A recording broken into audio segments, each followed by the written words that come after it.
ma arvan see, et sõber võtab seda teist inimest nii, nagu ta on.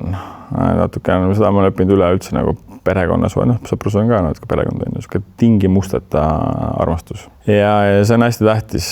Sa kindlasti pead olema nagu aus, on ju.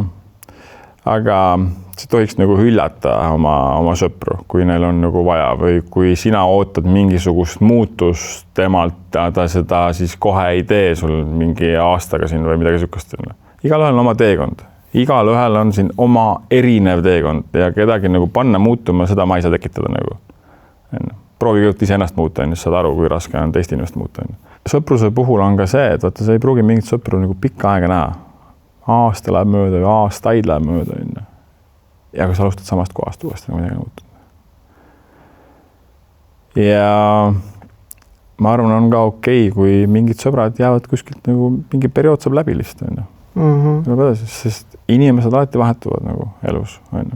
Tulevad uued inimesed, uued teed, uued asukohad, uued töökohad, uued suhted, uued ärid ja ei peakski ennast kuidagi nagu vaevama. Et ma nüüd pean või nagu, sa pead nagu usaldama seda tunnet, et kas ma tahan selle inimesega suhelda või nagu see on selleks korraks siin läbi.